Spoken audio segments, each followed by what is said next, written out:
cuando me dijeron la primera vez que mi hija mayor tenía altas capacidades, lo viví desde el miedo a saber si va a encajar, si no va a encajar, si yo como madre voy a estar a la altura.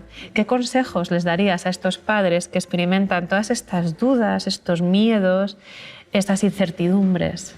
Bueno, los padres son los grandes nominadores, ¿no?, a la hora de saber que su hijo o su hija es diferente. Muchas veces no saben por qué es diferente, pero sí saben que hay algo, efectivamente, ¿no? Entonces, lo que nosotros normalmente le decimos a los padres es no es una mala noticia, no estamos comunicando un diagnóstico psicopatológico.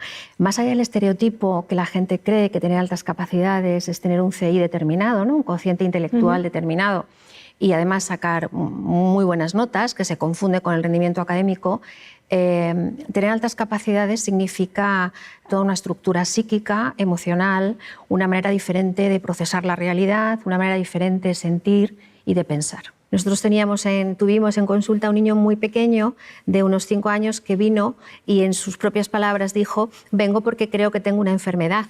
Y entonces nosotros le preguntamos: a ver, cuéntame cómo es tu enfermedad. Y él dijo: pues mi enfermedad es que a mí me gustan cosas que no le gustan a los otros niños, y a mí me interesan temas que no les interesan a los otros niños, ¿no?, y no me entienden.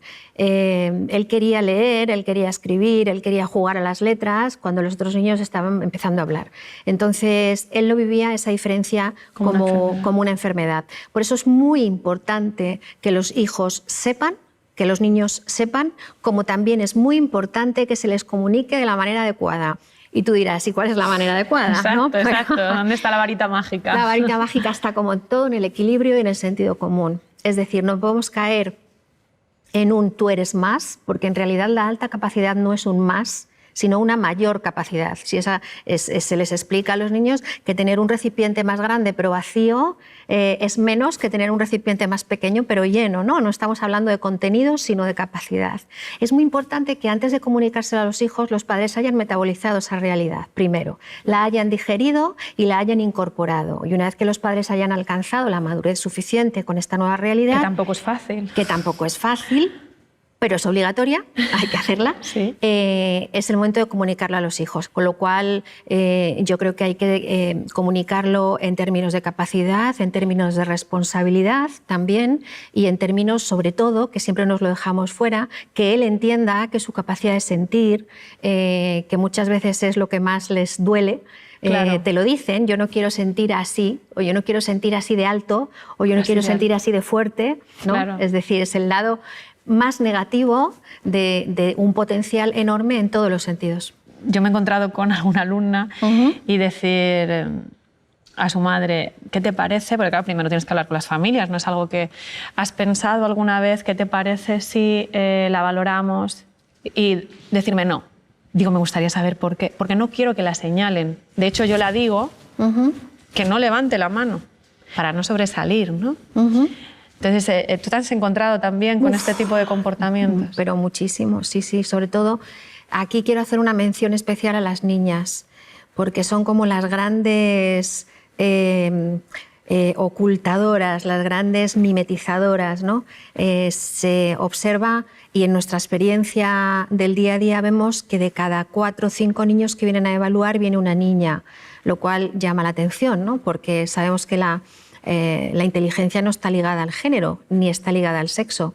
La razón fundamental es que las niñas se ocultan, es decir, las niñas muy rápidamente se dan cuenta de que son distintas, y para ellas tiene más peso la aceptación de grupo, ser aceptadas en su grupo de iguales, por encima de, o sea, pasando por encima de su esencia, de su condición, de su naturaleza, ¿no? Entonces, rápidamente se dan cuenta de que bajando el rendimiento, vistiéndose de manera parecida, hablando de manera parecida, teniendo notas parecidas, les va a dar mayor oportunidad de ser aceptadas, se portan bien, en general no tienen problemas de comportamiento, con lo cual pasan completamente desapercibidas, ¿no? Y se nos escapan. Sí, no se detectan. Luego además aquí tenemos un problema que es el bullying y la etiqueta de empollona o empollón, y que sacas buenas notas y que... Claro, fíjate, nos pasa mucho en consulta que los padres vienen con un varón, ¿no? Vienen con el niño. ¿Por qué? Pues porque tiene comportamientos disruptivos, porque no quiere ir al cole, porque tiene fracaso escolar, etc. y se hace la valoración y en la mayoría de los casos efectivamente estamos ante un niño con altas capacidades no detectadas y por lo tanto no canalizadas.